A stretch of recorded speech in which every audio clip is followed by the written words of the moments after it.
29 missed calls. I stared at my phone so long the screen went dark twice. My coffee sat untouched, going cold in my hand.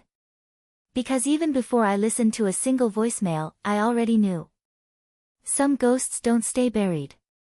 They just wait for the right moment to claw their way back up. I'm Sophia Bennett. I'm 32. I'm a graphic designer in Denver, and this morning my past showed up on my doorstep wearing an Illinois area code. The thing about trauma. It doesn't fade. It just gets quieter. And the second you think you're safe, the second you think you've built something they can't touch, that's when the phone rings. Let me take you back. Back to the day I learned that the people who are supposed to love you can also be the ones who destroy you for fun. I was 12 years old when my parents left me at Union Station in Chicago. Not by accident. Not because they forgot. They did it on purpose. They did it laughing. And they made a bet on whether I'd survive. Growing up in Willow Creek, Illinois, I thought every family was like mine. I thought all parents tested their kids. I thought fear was just another word for preparation. My mother called them lessons. My father called them character building. I called them what they were, torture dressed up in middle-class respectability.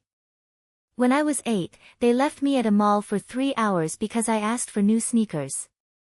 When I was 10, they abandoned me in a stadium parking lot after dark because I cried at a football game. Each time, they'd come back grinning, asking each other who won the bet.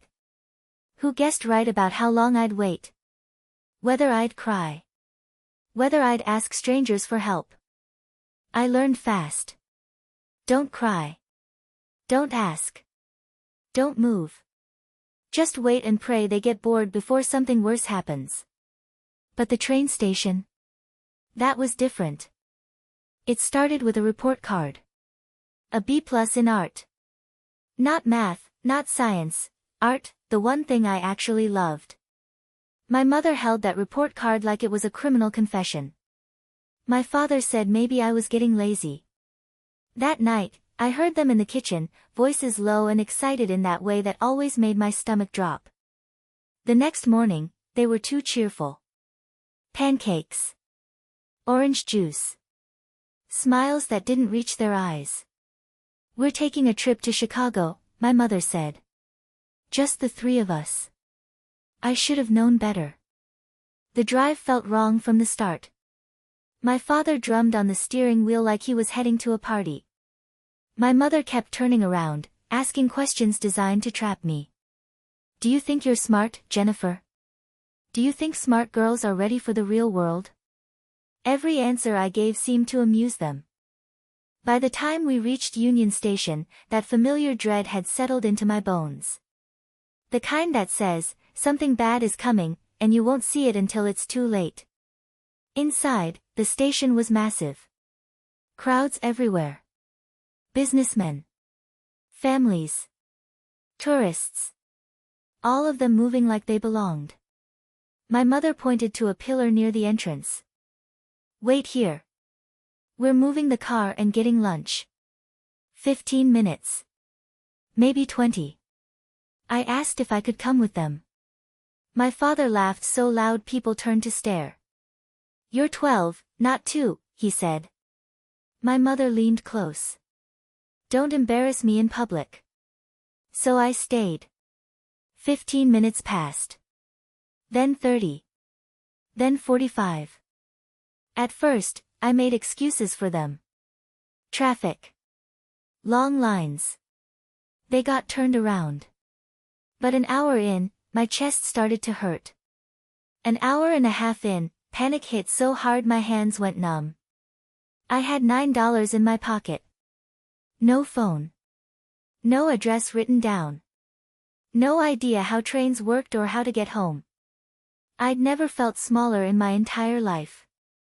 I kept walking a few feet from the pillar, then rushing back because they'd told me not to move. Even terrified, even abandoned, I was still more afraid of doing the wrong thing. Then I saw it. Our car. Crawling past the front windows. Relief hit me so hard I almost laughed. I ran to the glass, waving both arms, and for one beautiful second I thought they'd come back. My father was driving. My mother was in the passenger seat. Both of them were looking right at me. My father smiled first. Not relief. Not love. Amusement. My mother rolled down her window and yelled over the traffic, "I bet $50 you can't even find your way home." Then she laughed. My father gave me a thumbs up. And they drove away. That was the moment everything split in two. The girl I'd been before. And the person I had to become after. I stood there frozen until someone brushed past me and muttered, "Excuse me." The sound of a stranger's voice snapped me back. I ran inside because I didn't know what else to do. I wandered. I cried. I wiped my face every few minutes because even then, I was embarrassed to be seen upset. They'd trained that into me too. At some point, I stopped expecting them to come back. At some point, waiting ended and abandonment began. That difference might sound small. But when you're 12 years old, it feels like falling through ice. But here's what my parents didn't count on. Here's the part they never saw coming. A station employee named Maria noticed me. She had tired eyes and a calm voice, and when she asked if I was lost, I broke. I told her everything. She didn't tell me to calm down. She didn't call me dramatic. She crouched down so her face was level with mine and said, "You're safe now. And I'm going to help you." Security came. Then transit police. They found footage of me standing there for hours. They found footage of the car slowing down, then leaving. When they called my parents, I heard only half the conversation. But I'll never forget the officer's face. It went from professional to disbelief in 10 seconds. "No, ma'am," he said slowly. Leaving a 12-year-old in a major transit station is not a lesson in independence. It's child abandonment. That night, I stayed with a foster family named Mark and Laura Bennett. They weren't perfect. They weren't trying to be. But they were kind. Laura asked if I wanted spaghetti or soup. Mark asked if I preferred the hall light on or off. Nobody yelled when I said I didn't know. Nobody laughed when I cried at dinner. That first night in their guest room, I barely slept. But one thought kept circling. A stranger at a train station had shown me more kindness in 5 minutes than my own mother had shown me in years. And once you see that, once you understand that other people are capable of protecting you, you can never go back to calling cruelty normal. The court case that followed was brutal. My parents showed up with a lawyer and the same attitude they'd always had, calm, offended, slightly amused that anyone was taking this seriously. They didn't deny leaving me. They just insisted it had been educational. Necessary. Character building. My mother actually said they were teaching me resilience. The judge didn't buy it. Neither did the therapist who interviewed me. Neither did the social worker who'd seen this pattern before. When I was asked if I wanted to go home, I said no so fast it shocked even me. My parents were given a choice: commit to a 2-year reunification program, or voluntarily surrender their parental rights. They chose surrender. Just like that. They gave me up rather than admit they were wrong. The Bennetts adopted me a year later. I changed my name. Jennifer Caldwell belonged to a girl who'd stood in a station with $9 and no idea if she'd survive. Sophia Bennett belonged to someone else. Someone with a family that didn't laugh when she was afraid. Healing didn't happen overnight. For years, my body still reacted to kindness like it might be a trap. If Laura said she'd be back in 15 minutes, I had to fight the urge to stare out the window until her car returned. Therapy helped. Slowly. I learned words like trauma and hypervigilance. I learned that being hurt over and over doesn't make you stronger, it just makes you brilliant at survival and terrible at rest. But through it all, the Bennetts stayed. They came to school events. They remembered what triggered me. They let me keep my bedroom door closed when I needed space. They didn't try to erase what happened. They just helped me build a life where it was no longer the only thing defining me. I went to art school. Moved to Denver. Built a career in graphic design. Met a man named Alex who didn't flinch when I told him my story. Got married. Adopted a rescue dog. Built a life so quiet and whole that sometimes I wondered if peace always felt this strange to people who hadn't grown up fighting for it. I blocked every account my biological parents tried to use to contact me. Changed my phone number. Didn't visit Illinois. Didn't use my old name.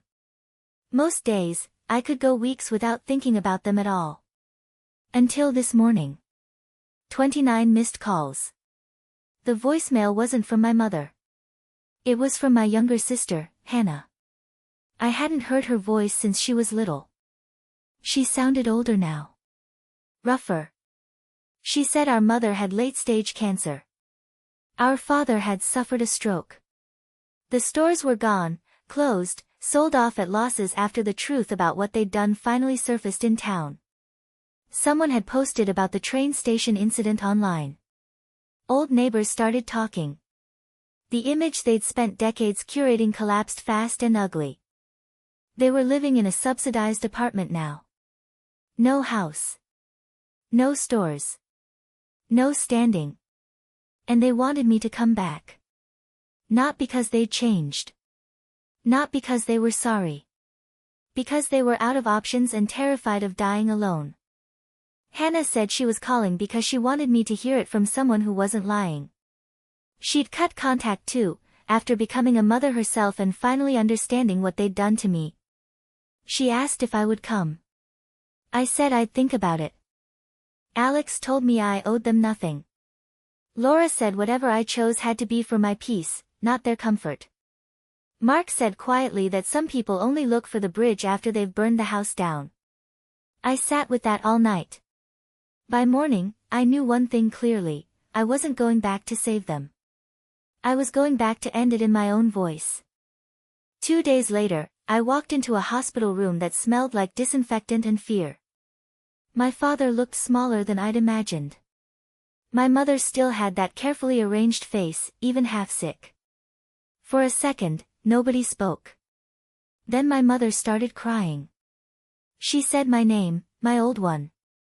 I corrected her once. Sophia. My father said they'd made mistakes. Mistakes. The same cowardly word people use when the truth is too ugly to say out loud. I told them no. A mistake is missing an exit. What they did was deliberate.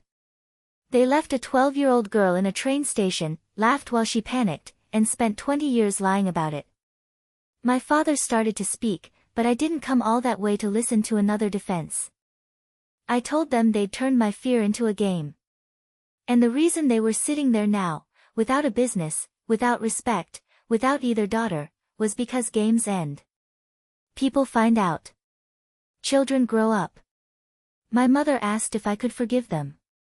I told her forgiveness wasn't a debt I owed to people who only came looking for me when their lives fell apart. Then I said the sentence I'd been carrying since I was 12, you bet on whether I could find my way home. I did. I just didn't come back to yours. They both cried. But for once, their tears didn't move me. I wasn't cruel. I didn't yell. I didn't insult them. Revenge, when it finally came, didn't feel loud. It felt cold. Clear. Exact. I told them I wouldn't be paying bills or managing care. I told them Hannah had every right to protect her child from them. I told them my family was in Colorado and Illinois, with the people who'd actually earned that word. Then I stood up. My father asked if this was really goodbye.